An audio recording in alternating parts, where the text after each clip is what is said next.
going to talk about the Harmony block of the month today, block number 2, which is Melody. When you pick up your package from the shop, you'll receive a bag. It'll have marked on it block of the month, number 2, Harmony, or Melody, and the instructions will be there for you. In your packet, you will have 6 different strips. Now, we've pre-cut the strips for you so that all we have to do is subcut them and to get ready to make our blocks. If you look at the key in the back and the cutting instructions that are on the first page, you'll find that your purple shimmer, which is this one, is your background fabric. Your top fabrics, your purple dapple, which is your 3.5 inch wide strip, and your other 3.5 inch wide strip is your pink dancing. And then we have the aqua straighted, which goes into your corners, the aqua flying, and I think that's it, the aqua flying. Okay, so we have six pre-cut strips here for you. When you look at the completed block, it's going to look like this. So again, these are your purple shimmer, and we have 4 patches in the 4 corners. The block consists of 9 blocks that will all go together for one big block. So 5 4 patches and 4 flying geese. So the next step is to cut our pieces. We are going to start with our purple dapple, which is going to be cut in 2 inch by 3.5 inch strips. So what I'd like you all to do is to open these up and spray them with Best Press. One of the things that you'll find with this fabric, or any fabric that you're cutting a lot of pieces from, is that they will have a tendency to fray a little bit. There's a lot of parts to this block, so the best thing that you can do is take some Best Press, spray the edges, and press it before you start cutting. I had done that, and it just made a huge difference in putting these pieces together, kept things nice and stable, and kept from having a little bit of fraying there. So if you would just take a few minutes and press all your strips before you start cutting. So as we start the cutting process, I think everyone needs to have a small ruler, something about this size. This is a Creative Grid. It's 3.5 by 6.5 inch ruler, because we're cutting small pieces, and I just find this really easy to maneuver and handle while we're cutting. Now on the 3.5 inch strips, you're going to be cutting those 2 by 3.5. And when you cut those, you need to be really careful and make sure that they're straight and they're even. And so you're going to put your little ruler up here and make sure that you're exactly 2 by 3.5 before you make your cuts. If at any time you feel like you're getting a little wonky, then you need to trim it up, make it even, and restart cutting those to make sure that they're 2 by 3.5. These are going to be part of your flying geese, so it's really going to be important that they're right. If at any time you feel like you made a oops and you need more fabric, it's not a problem. We have it at Glory Bees, and we're happy to help you out and make accommodations for that. So you're going to cut your purple dapple, which is this one, which is your 3.5 inch strip, and then the pink dancing floral, which is your 3.5 inch strip. You're going to cut 16 2 by 3.5 out of those 2 strips. The next strips are all 2 inch strips. All 4 of them are going to be cut into 2 inch squares. So in cutting your strips, what you might want to do is on your sheet where it has the cutting instructions, I want you to mark down how many you're going to cut of each. So on the purple dapple, you're going to cut 16 2 by 3.5. On the aqua stradiated and the flying and the aqua flying, you're going to cut 24 of each of those, 24 2 by 2 inch blocks. And then when you get to your pink dancing floral, that again, you're going to cut 16 pieces, 3.5 by 2. on your aqua pop floral and your purple shimmer. The aqua pop floral is 32 2-inch squares and 64 squares on the purple shimmer.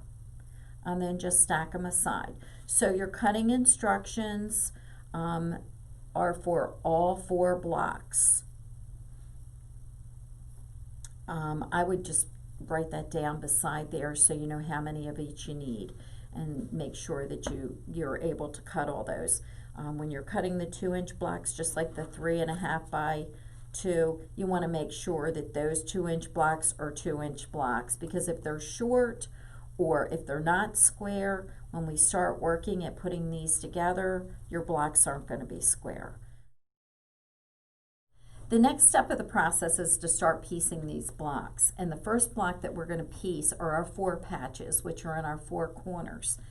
Now, what's important about these 4 patch blocks that are in the corners is that your straightiated fabric that is in the very corner needs to go vertical, up and down.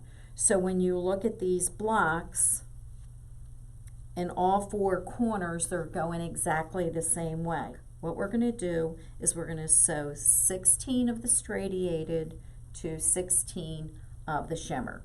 Okay, make sure that your lines on the straightiated are going up and down, and then you're going to sew the shimmer to that so that you get this. Okay, we're going to sew 16 of these together, and we're also going to sew 16 of the shimmer with the little butterflies together. So that will be the next step. So once you're completed, you should have 16 that look like this and 16 that look like that. Okay, the next step is to sew these together, and this is where it gets tricky, because we want to be able to keep our straightiated lines coming up and down. Okay, and so if you lay it out on your mat, you can see that those are going to go in the corner of each of your on your block, and then the butterfly and the other shimmer are going to go on the bottom half. So we're going to sew those 2 halves together. You just have to make sure that you get 4 like this and 4 like this. It's really easy to flip these and have them all go in one direction. So I suggest that you take your time, lay them out, and just do each corner one at a time. So once you finish the first corner, then go to the second corner, and you're going to need 4 of each corner to make all 4 blocks. Okay, next is going to be the center block. The center block is also a 4 patch. The aqua flying, which is your little butterfly, and the straightiated are again used for your center block, which you're going to need 4 of these as well. Again, you're going to have to look at the straightiated and make sure that the vertical lines are going the right direction. So that's going to sit right into the center like that. So what I would do is I would sew 16 of these together. So 16 of your 2-inch aqua flying and 16 of your straightiated. So when you sew 16 of those together, then when you put them together, you'll be able to get your center 4 patch. But it's going to be the way that you rotate these to get it to line up properly. So as long as your straightiated is going up and down, you're going to be fine. So sew all 16 just like this one, and then when you put them together, you will have your perfect center, your 4 patch center. And again, you're going to need 4 of those. So 4 equals 16 of the 2, and then 2 of each put together, and then you should be good. So the next part are the flying geese, and each block will take 4 blocks that have 2 flying geese in them. And you can see here on the large block where they fit in between here. That's going to be a little trickier, and so we're going to talk through how to put those together. So you're going to need 4 of your purple and 4 of your pink. Now, to construct the 2 of these, for the pink one, you're going to use your shimmer in each corner to get your geese. Now you're going to lay this on top. You want to make sure that this is laying nice and flat, and we're going to draw lines. So we're going to draw our diagonal line so that we can get our geese. And you can use either your fabric marker, I'm fine with a pencil, and we're just going to draw a straight line from corner to corner. Now when you're sewing these on your machine, a lot of you use your zigzag plate instead of your straight stitch plate. If you have a straight stitch plate, that's going to be much better because you're not going to pull those points down in. And I'm going to show you how to sew these together after we get the 2 of them pinned. I'm a real advocate of using pins and pinning the opposite corners. So I'm going to pin the corners of my fabric and my 2-inch square block to keep it square so that when I start sewing this, it doesn't shift. It's really important that we get a nice straight line here and that these corners match exactly so that when we flip them over, that they stay nice and square with our block. So we're going to do that on both. And on the purple one, we are going to use our little floral here. So I've already drawn the line on that, and we're going to go ahead and pin that one. So you're going to need 4 of each of these. So I would just go ahead and preset all these up. I would draw all my lines on the blocks, and you're going to draw, let's see, you're going to need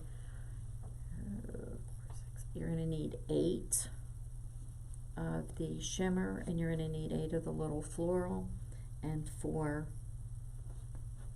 of your 3.5 by 2 inch squares.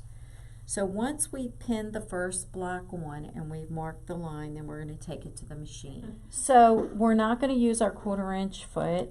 The foot that I recommend is your applique foot. And the reason I like the applique foot is it has the little red dot there that keeps me center. The other foot that you can use is just your A foot or your basic foot that came with your machine. That is also really nice because it has the straight line in the center. So either one will work. It's up to you, whichever is more comfortable for you to use. And you might want to even try, both of them. But I'm going to use the applique foot. So I have black thread on here so that you can see how I am doing this. We are going to use an ender leader. I don't know how many of you have ever used one of these, but I have the zigzag plate on right now, and I don't want my fabric to pull down in when I'm sewing, because when you're using that point to start with, it can pull down into your machine. So if you have a hover feature on your machine, this is a really good time to use that, which I'm going to turn it on so you can see that here. So I'm going to start sewing, and we're going to go right to the end of the leader, maybe 1 stitch off. Now my machine is hovering there for me. I'm going to take that corner and put it right up against the edge of the needle. My other 2 corners are pinned. I'm going to go ahead and start sewing, staying right on my line, and as you can see, it is not pulling anything down in, and I'm keeping it nice and straight because I'm using that little red dot as my guide. Now, when I get to the end of that one, I'm just going to start with the next one, and I'm going to do the same thing. I'm going to put it right on the tip of the needle. I'm going to let it go ahead and start sewing, and we're going to go all the way across. Now, staying straight on this is really, really important, because we want, when we trim this, we want it to be nice and square. So I'm going to cut my ender leader off. I'm going to cut these two pieces apart, and now we can take the pins out. Okay, and then we're going to trim these. So the next thing we're going to do is we're going to cut on the outside of the line. We're going to cut 1/4 of an inch off.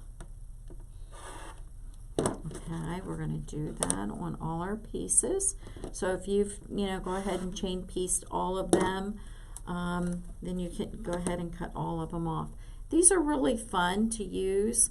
I have been saving some of these, and you're going to use them for a little miniature, or sew them together and you have little squares. But once you've done that, now you're going to open this up. And so I usually just finger press that out, or if you have one of these nice little tools, you can press that seam open and take a peek and make sure that it is square and even. So you can see that this reaches each end and they line up nice and square. Now that's really important before you do the second one. So when we're going to put the second one on, we're going to do the same thing. We're going to line it up with the outer edge here, and I've already drawn my line there, but I'm still going to pin that. I don't want anything to shift when I sew, so I make sure each corner is lined up. I put a little pin there and a little pin there. We really need our 1/4 inch at our V here. This is really important, so that we don't cut off our points on our flying geese. So I'm going to do the same with this one. I'm going to open that up. Just a little finger press right there. And then I'm going to put the other one on. And it doesn't look like I drew the line on this one, so we'll do that. And when you draw your line, make sure you're getting from point to point, because it's really easy to get off. And if you're off there and you start sewing and you're not from point to point, it's going to make a difference in how this ends up squaring up. So again, we're going to pin that one.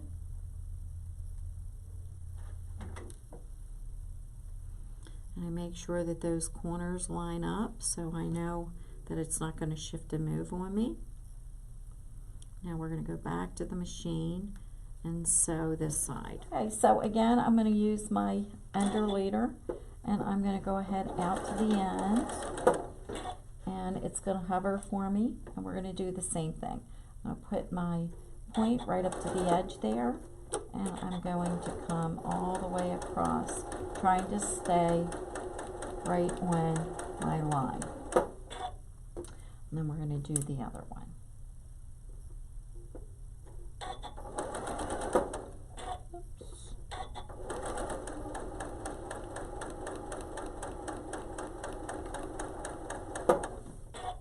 Okay.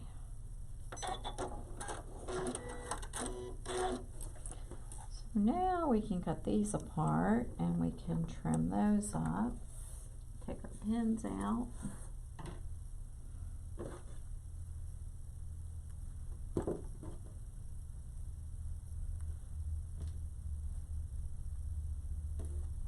And when we fold these, we now have our flying geese. And as you can see here, you do have your 1/4 inch, and we can use our ruler, and you can see that we have a full 1/4 inch seam there. So that is what we're looking for. We're also looking for this to stay at our 3.5 by 2. And so if I lay this on top of there, Pretty close. I have found that in doing these that often I'm just a smidge off on that 3.5. It's okay. I have not pressed this yet. So when I press it, you know, when I get this pressed and I use a little best press, it's going to lay nice and flat and we're going to be right where we need to be. Okay, so if you look at the first piece I did, really interesting that when I fold this over, then all these points line up and they're nice and flat. On the second one that I did, if you'll look here, when I press that over, you can see where I went off a little. I started out okay, but this line kind of veered out a little bit, which gave me a crooked piece. Now, if you leave it that way, what's going to happen is when you cut this back part off, the whole square is going to be crooked. It's not going to be straight. So I personally would take that out and redo this seam to make sure that it's lined up properly. It makes a huge difference in this entire block going together to have that right. So it doesn't take but a second to rip this out a little bit and go back and redo it. Okay, so I've taken the stitches out and I'm going to repin it. Okay, so I'm going to repin this corner and make sure that it's right where it should be, that they're even. And then I'm going to go back over to the other corner, make sure that's even. And then I'm going to sew it again. Let's see how we did this time.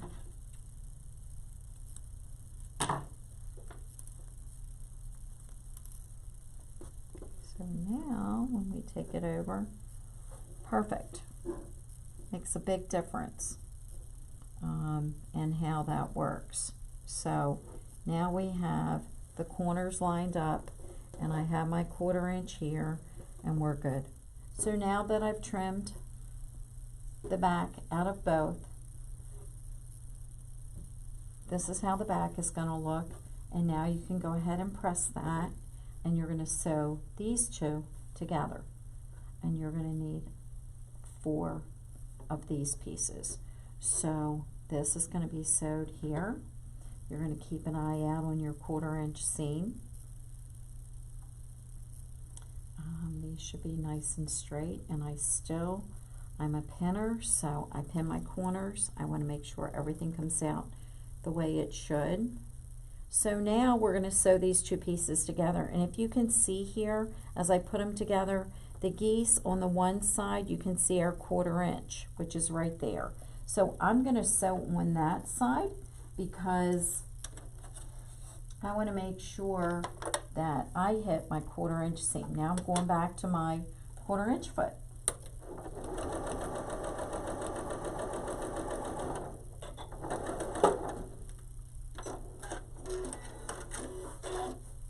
And then when we open, we have a nice point, and we are right. We have not cut the point off. So now 1 down and 3 to go. Okay, so now that we have the next block done, we're going to have 4 of these, and they're going to fit right in these other 5 blocks that we've gotten done, our 4 patches like this. Okay, so when we're sewing these together, we're going to sew from right to left like this, and then we're going to sew this one. We're going to sew it in a row, 3 different rows here, and once we have the 3 rows together, then we'll sew the first one to the second one, and the second one to the third one, and you'll have your completed block. So I'm sure that everyone's thinking about pressing. How do I press these? When I'm doing my 4 patches, I do press the center seam open. When I take the first 2 squares and sew them to the second 2 squares, that's when I do press that open. It gives a little less bulk in the center of that block. And when the other block with the flying geese, you can see from the back, I have the black thread. As I pressed these to the side, I left them lay flat like that. Here we have a straight line, so this is where our 1/4 inch seam is. You don't have to worry about that. It all lays nice and flat, and it works very well. So that I don't worry as much about.